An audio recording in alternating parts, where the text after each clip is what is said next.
when the monsters of the Midway are playing really good football, when some of those old school football teams that have been around forever, that have the legacy and the history, when they're winning football games and they're back in contention, the NFL is so much better for it.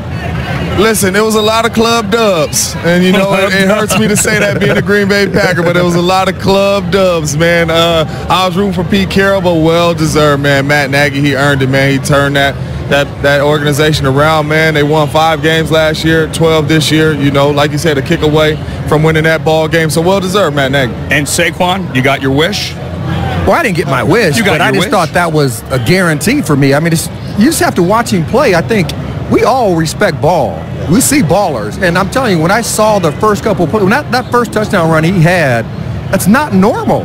You see splashes and you see greatness or like really good plays from other players, but he had some special plays that are not normal for rookies to make.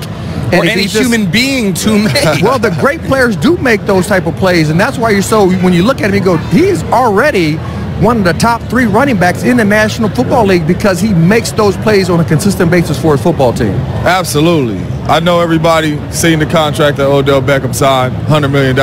But this is the Giants offense right here, and he was a rookie. Saquon Barkley was the offense for that team all year long. This is not a surprise. This is well-deserved. Saquon Barkley, listen, every time somebody watches him play, they like, man, this guy's going to have a gold jacket someday. And I know that's way down the line, but that's the type of player he is. And this year, his rookie year, he outperformed all the rookies. And I think Andrew Luck was the obvious choice for comeback player there. J.J. Watt, another devastating injury. He came back, returned to form, certainly. But Luck, there were some people doubting whether or not he would ever play again. I know I doubted it. I mean, when you're hurt 2 years in a row like that and you just don't know when it's your throwing shoulder, you don't know how he's going to come back. I mean, he's a gritty, tough player. You were just hoping that he comes back because he gave so much hope to that city and to that franchise.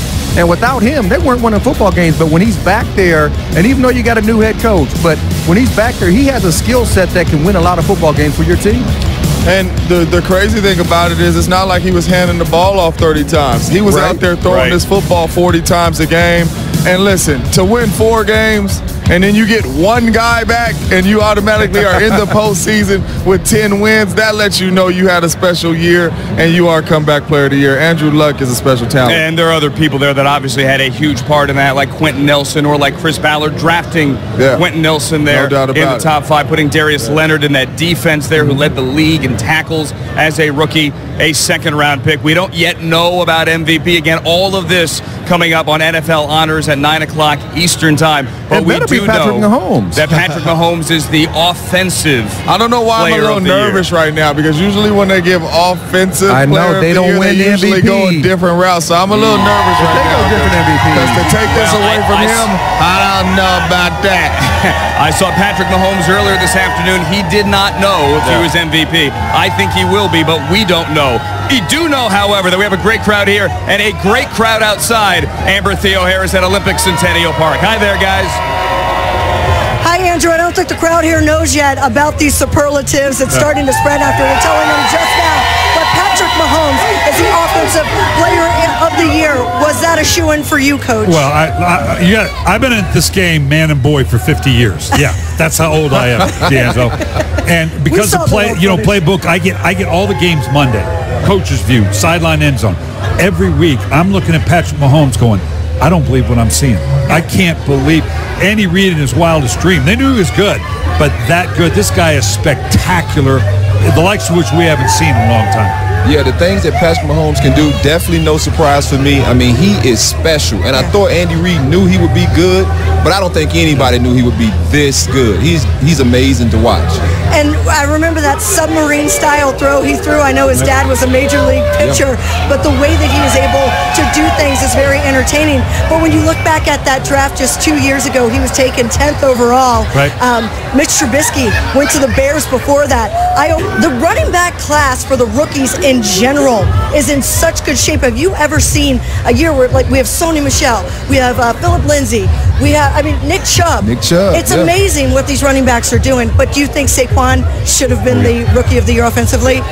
You can't deny how dynamic Saquon Barkley is. I got to see him firsthand being a former Redskin. I got to see the Giants and watch him dominate in football games. But for me, Baker Mayfield, the way he was able to change the culture in Cleveland is something that you just can't, you can't take that lightly. Those guys hadn't won a game.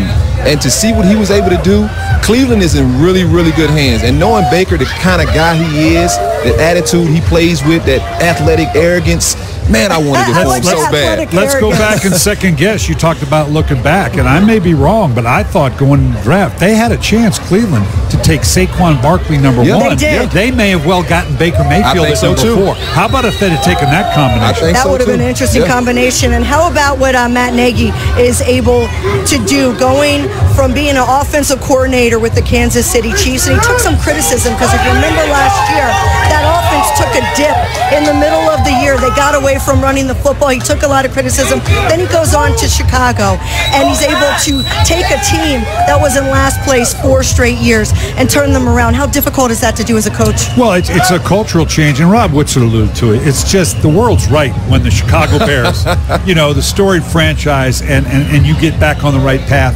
Obviously, a lot of it anchored on defense. Vic Fangio got the job in Denver because of it. That's going to be the challenge going next year. Can they maintain that defense? And can Mitchell Trubisky take that true next step? But Matt Nagy, absolutely, the job he did. Second-year quarterback.